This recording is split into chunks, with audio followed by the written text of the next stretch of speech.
Peppy's back this week. Got to do a little bit of maintenance on Freddy the Ford. I noticed this week when I was going to work, we had a couple of mornings that got into the 50s, which for this time of year seems cold. So I did try to cut on the heat, and I don't have any. And I looked at the water temperature gauge, and it stayed on cold or below normal the whole way to work. So I suspect I got a thermostat stuck open. So that's what we're going to do today, is change that thermostat and go ahead and winterize it and make sure there's plenty of coolant in it for the winter and get that out of the way. Okay, I've got the coolant drained, and I'm just going to try to pull this upper hose so I can get a better view of what we got to do. Down here on this timing cover, you may have to pull it off so we get better access to clean off gasket material and so forth. Thermostat is right under that. Well, this is the housing, and it comes up and bends underneath this timing cover. And we may have to get that out of the way as well. We'll tear it down as far as we need to get good access to make sure everything's clean, and so we don't have any leaks. But anyway, just watch me work.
Well, it's not stuck open as I thought it would be, but it is a 192. That's what it's supposed to have, but obviously it was opening way too soon. We're going to put a new one in and see what happens.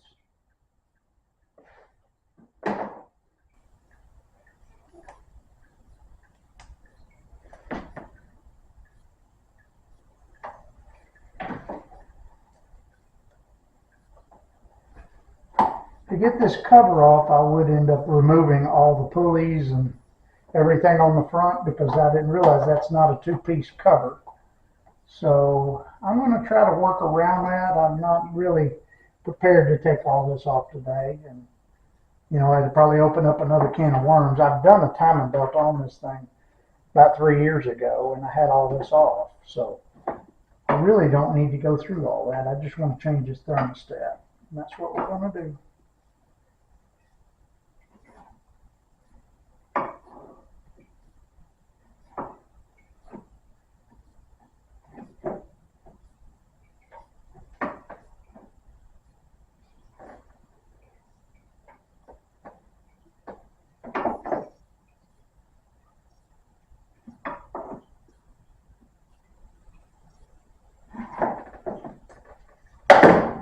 Kind of wondering about this neck.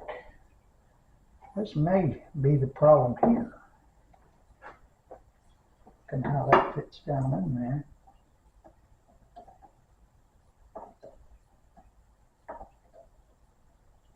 If that's not sealing there, well, it does look like it is. All right, I guess we'll go with it. Let me check that new thermostat. I didn't get this gasket. They gave me just the one with the rubber seal. So I guess I need to get a gasket while I'm going to have to run out and get a new upper radiator hose anyway. So we'll get back to this when I'm going to have to borrow the wife's car and go into town and get me a new radiator hose. I might as well get a couple of clamps, and I guess the upper water neck gasket. I may take this water neck with me. I may end up replacing it. I'm not sure. I'm going to try to take that off and clean that up a bit and get down in there with a razor blade. That's where we're at. We'll get this all cleaned up, and we're going to turn it off for now, and we'll get back to it when I get back from the store.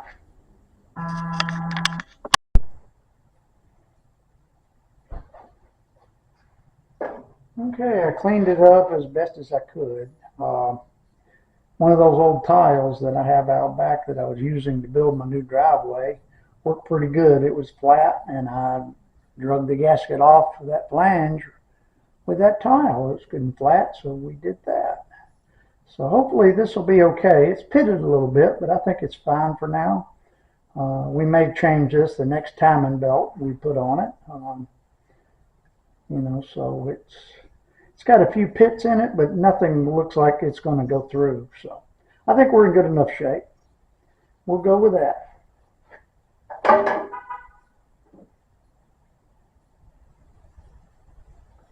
Let me scrape off some of this gasket material, and then we'll take on off. Go get the new parts.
Well, I don't guess you can see down in here, and I don't really want to touch this camera, but I got it pretty clean for just using an old razor blade and 64-year-old knuckles.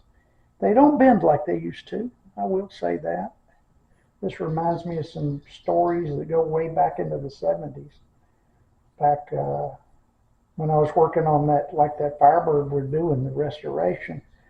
A lot of my buddies, after the movie Smokey and the Bandit came out, it was the summer of '77 when that movie came out. And through that winter, everybody was running out and buying one of those cars. And they wanted to make them run like the one in the movies. And we didn't know that much back then, and they figured just headers and dual exhaust would do the trick, which didn't.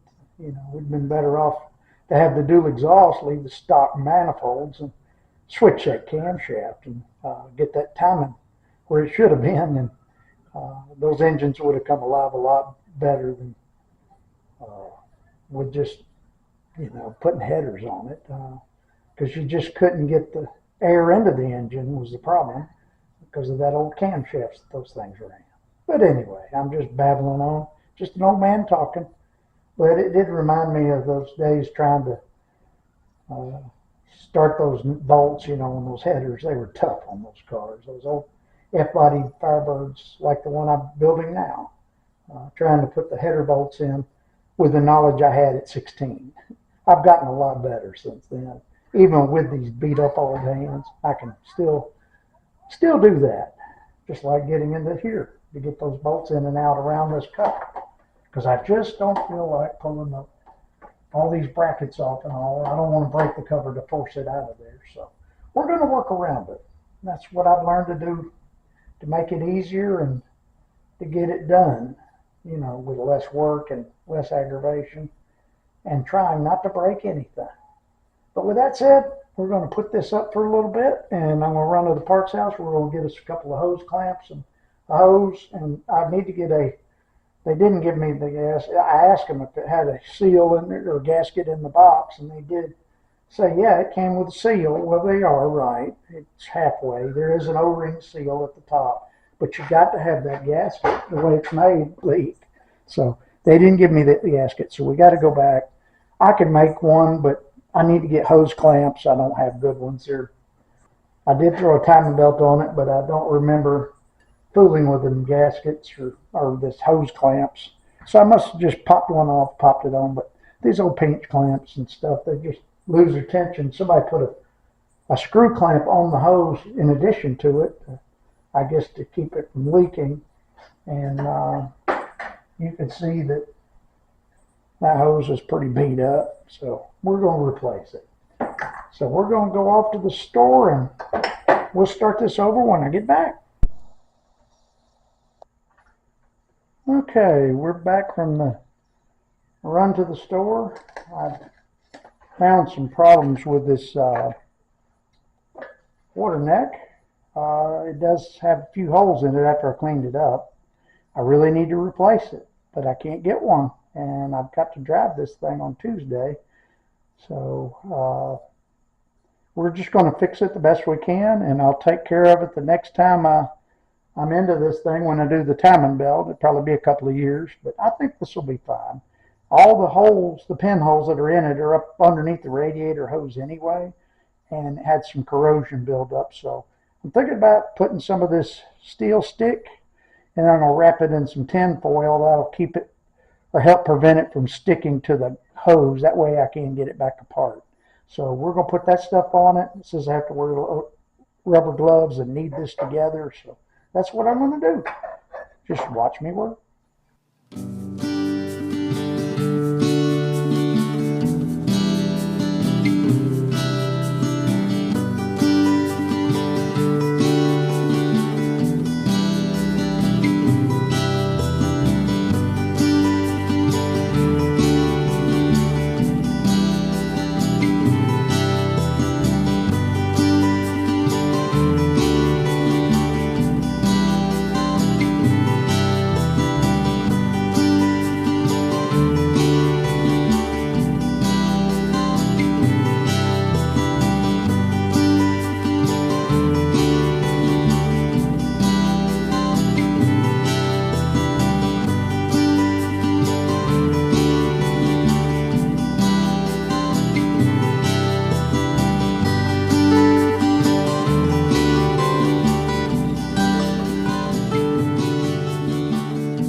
Okay, that gets it for this week. I need to get back down and into that garage and get that sorted out down there. It's a mess. I've still got to pick up all that stuff and put it away. You know, all those boxes. I was rumbling through them just to find that hose clamp earlier. I got to get back on that, and that's what I'm going to do the rest of the day. Anyway, until next week.